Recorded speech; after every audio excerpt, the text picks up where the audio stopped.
Rules. I never understood them. I always saw them as chains binding me down, holding me back against what I really want to do. You're probably thinking, that's why you're sitting in that jail cell now, for breaking the rules. And you're right, but you're also wrong. Because unlike most who broke the rules or committed a crime out of passion, money, lust, or hate, I did it because it was fun. You see, I'm what you call a psychopath. What's a psychopath, you may ask? Psychologists have explained it to me 1,000 times. Lack of empathy, superficial charm, manipulation, narcissism, high intelligence. I just laugh. So, an average day then, I tell them. All right, why don't we go back to the day this part of my life began? Listen close. It was 9:30 when I entered the office that morning in a suit that cost more than some people's cars. I was vice president for one of the biggest companies in the country. In a couple more years, I'd have been at the top. But something was different. Employees weren't at their desks, the phones were left ringing, and something was going on in the middle of the office. And then I heard it. The crying. They looked at me, the familiar mix of fear, admiration, and respect in their eyes. But today it was tainted with a certain grief. They stepped aside, letting me see.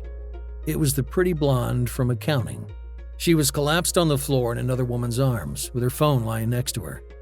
"She's still having trouble coping with her loss, sir," my secretary whispered. "It's been 3 days, and she's been unable to sleep." "Is that so?" I answered, barely a hint of emotion. I stared at this woman, moaning and crying and gasping in her own tears. And the crowd that formed around her, every single one of them, pathetic, encouraging this pathetic show. Pain. What was pain? 7.5 billion beating hearts on this planet, and you let yourself cry for a single one? This is what separated me from them, from all of them. Why I'd always be better. You see, I don't let emotions get in the way of what I'm doing. But I played their little game. "Order her flowers," I said to my secretary, loud enough for everyone to hear. I walked to the woman, bent down, raised her chin, and held her hand, letting her eyes meet mine. Beautiful. So beautiful, so naive. "I'm so sorry for your loss. Why don't you take a month off? Paid. Let yourself breathe." She wrapped her arms around my neck, her damn spit, snot, and tears soaking into my suit. "Oh, thank you so much, sir. Thank you, thank you." The crowd around me stirred, muttering and speaking of my generosity. "He's so sweet. He's so generous. He's so handsome." Their eyes flashed, some even with affection and lust. I made notes of those worth my time, but already I was thinking, perhaps this blonde would need company tonight. How easy it would be. I spent the rest of the day in a board meeting, too long, too pointless. They didn't understand my plans, moving operations overseas to cut costs. Why? They were small and ambitionless. They didn't see our growth, our potential. They never did. Without me, none of them would have had a job. But by the end of the day, they were all eating out of my hand. The idiots were convinced. It was as good a day as it could have been, being surrounded by all these useless people, until the police kicked in the door, guns drawn. Everyone raised their hands. Some screamed. Me? I just listened. Listened as they called my name, followed by, "You're under arrest for the murder of Mr. What was it?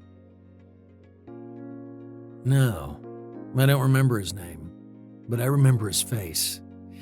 I remember the way he choked in my hands, how he begged for his life. I remember the moment when that last sliver of life clicked out of his body. It was fun. The adrenaline, the excitement, the mystery. I felt alive, like I was king. Why did I kill him? Maybe I thought someone that fat and stupid didn't deserve a wife as pretty as the blonde from accounting. Maybe I hated his face, his clothes, his cheap car. Or maybe I was just bored.